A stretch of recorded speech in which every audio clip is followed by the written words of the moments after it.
Apabila ada yang menanyakan kepada saya, kapan sih waktu yang terbaik untuk melakukan aktivitas exercise atau olahraga? Sebenarnya kita bisa jawab dari berbagai angle atau sudut ya.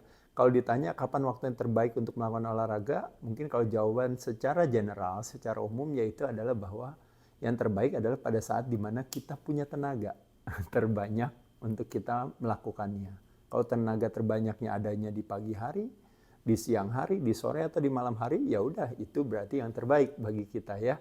Dibandingkan dengan memaksakan pada saat tidak punya tenaga, dipaksakan harus berolahraga gitu ya. Karena kembali lagi konsep daripada olahraga sendiri juga sama, yaitu adalah kita mau menggunakan metode tersebut, dalam hal ini si olahraga tersebut, untuk kita manfaatkan, untuk akhirnya yang kita dapatkan adalah bermanfaatan, bukan resiko gitu. Jadi mengoptimalkan manfaat, meminimalkan resiko gitu ya. Dengan olahraga itu kita meng-create stress by design, sehingga dengan kita olahraga, akhirnya badan bilang kepada dirinya untuk bilang, ayo kita harus lebih kuat lagi nanti, karena nanti mau disuruh olahraga lagi. Sehingga kekuatan itulah yang akhirnya juga secara tidak langsung membuat imunitas kita juga lebih optimal, kitanya juga lebih kuat, kitanya lebih aktif, dan juga pada akhirnya nanti bisa kalau bisa dikatakan teraplikasi atau terjemahkan dari aktivitas kita yang semakin lebih produktif gitu ya, karena kita lebih kuat, kita lebih gesit ya, kita lebih sehat tepatnya. Nah, jadi itu angle pertama dalam menjawab pertanyaan itu. Angle kedua yaitu adalah kalau kita berbicara secara teoretis.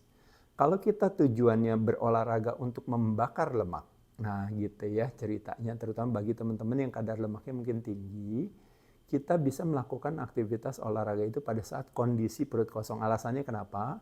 Tujuannya adalah dengan kondisi perut kosong, lalu fasting misalnya, jadi fasted workout gitu ya, apakah mau workoutnya resistance training, latihan beban, maupun fasted cardio gitu ya, melakukan cardio exercise atau aerobik aktivitas, itu kebaikannya adalah badan akan menggunakan aktivitas tersebut, dalam hal ini adalah dia akan mencari alternatif sumber daya energi yang diambil dari lemak, yang sebagai cadangan energi kita. Nah, makanya kenapa fasted workout itu atau fasted cardio itu menjadi salah satu strategi yang tepat. Nah, ini yang disebut dengan yang tadi saya katakan, olahraga exercise by design untuk fat burning. Jadi, ketika kita tidak makan dalam kondisi fasting, perut kosong itu terjadi yang namanya stres. Makanya kenapa kortisol hadir. Nah, tapi itu kita ciptakan secara apa? Secara desain. Jadi by design. Jadi artinya nanti pasti akan buka, pasti gitu. Jadi kita nggak takut sebenarnya. Jadi kortisol hadir bukan karena emotional stress gitu ya, tapi karena kita stress by design yang kita olahraga. Jadi kortisol hadir bersama teman-teman yang lainnya, seperti misalnya ada namanya adrenalin, neoadrenalin, ada yang namanya glukagon yang tujuannya untuk menaikkan si gula darah kita yang diciptakan oleh si pankreas kita melalui alpha selnya. Nah, selain itu juga ada human growth hormone secara alami, karena pada saat kita fasting itu badan bilang jangan pakai otot ya yang dibakar, tapi pakai lemak. Nah, makanya kenapa ototnya dijaga dengan diciptakannya hormon pertumbuhan secara alami untuk mempertahankan otot tersebut is a spare itu sparing, mempertahankan, is a sparing muscle, mempertahankan otot, hormon yang mempertahankan massa otot kita, itu yang disebut dengan human growth hormone. Kombinasi antara berbagai hormon-hormon tersebut tadi disebut dengan namanya katekolamin atau grupnya dikenal dengan namanya grup stres, di mana hormon katekolamin tersebut dia mengaktifasi yang namanya site di dalam tubuh kita atau area di dalam tubuh kita yang disebut sebagai tempat di mana badan memakai lemak sebagai sumber tenaga. Areanya itu disebut namanya hormon sensitif lipase atau enzim yang teraktivasi sehingga badan akan pakai cadangan lemak kita itu yang disebut namanya trigliserida, molekulnya itu akan dipecah jadi tri itu 3, jadi 2, jadi 1, jadi gliserol, akhirnya jadi karbohidrat atau tenaga yang diciptakan bukan dari dalam, yang bukan kita ambil dari luar, tapi fungsinya sama, memberikan kita tenaga dari dalam. Makanya kenapa sebenarnya olahraga dalam kondisi perut kosong itu sebenarnya sesuatu yang bukan harmful ya teman-teman, artinya bukan sesuatu yang bahaya. Kenapa? Karena badan punya kecerdasan sendiri untuk apa? Untuk menggunakan istilahnya kecerdasannya, kita cari alternatif sumber energi lain, yaitu adalah dari si lemak atau stored food atau stored energy yang ada di badan kita. Makanya kenapa saya suka bilang, teman-teman, kalau kita gemuk ya, lemaknya banyak, itu sebenarnya tabungan energi kita banyak, gitu ya. Mungkin bukan tabungan uangnya banyak, tapi tabungan energinya banyak. Nah, tabungan energi itu akan dipakai sewaktu-waktu pada saat apa? Pada saat ada emergency. Nah, kita meng-create emergency tersebut. Kalau zaman dulu emergency itu adalah disebut dengan namanya musim berburu. Karena ketika berburu bisa berhari-hari, berminggu-minggu nggak dapat makanan tuh, gitu ya. Makanya dipakailah si stored energy atau energi yang dicadangkan tadi, gitu ya. Nah, kebetulan kalau kita menciptakan pendekatannya fasting atau puasa, apalagi setelah tidur, bangun kan itu 8 jam nggak makan ya. Nah, lalu kita skip breakfast, lalu kita olahraga tambah lagi. Nah, pada saat itulah badan akan pakai cadangan makanan tersebut. Jadi kita siasat sebenarnya.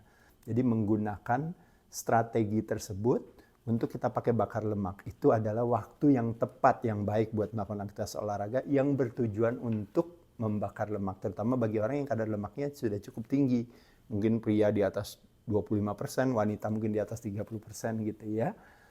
Dan yang terakhir yaitu adalah kalau secara teoretis, kalau seandainya latihan olahraga untuk performa, untuk keoptimalan, nah itu based on kalau kita berbicara yang namanya ritme sirkadian gitu, yaitu adalah lebih kepada ritme kalau istilahnya yang namanya siklus hormonal gitu, hubungan antara manusia dan alam. Jadi kalau ditanya secara umum, kita olahraga di sore hari, mungkin di kisaran katanya mungkin jam 2 siang sampai jam 5 sore itu adalah waktu yang paling baik gitu untuk kita berolahraga. Kalau kita berbicara, kita mau lihat performa kita paling optimal di sana. Mungkin itu tidak lepas dari kalau saya lihat ya, dari kebanyakan itu kan bukannya di fasting zona ya, tapi ada di eating zona. Bukan di jendela tidak makan, tapi dia ada di jendela makan.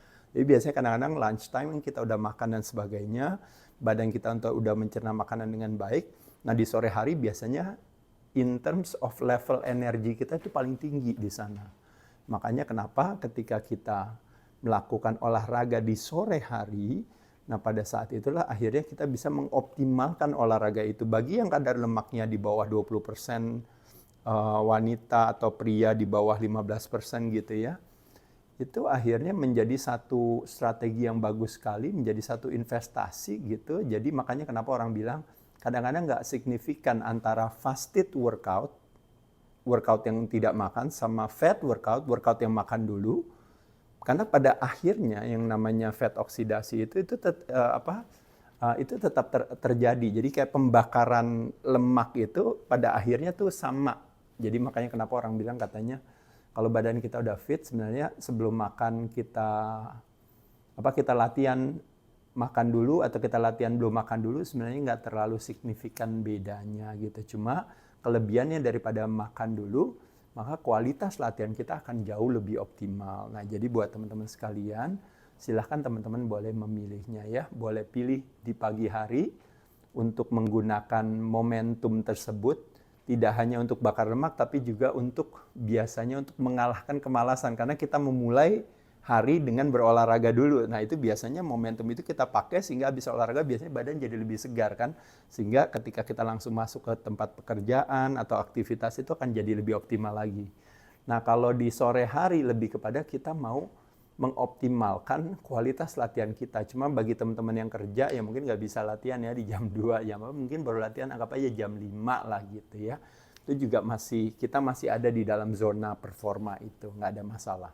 Tapi kalaupun kita sibuk dan sebagainya, akhirnya kita bilang, aduh Mas Ade saya bisanya malam hari, saya baru bisanya atau pagi-pagi hari sekali, atau saya coba di lunch time atau apapun juga jauh lebih baik daripada tidak olahraga kan ya. Jadi jawabannya sekali lagi adalah bisa di pagi hari untuk bakar lemak dan untuk kerajinan, bisa di sore hari untuk performa, atau bisa di kapan saja lebih baik daripada tidak latihan.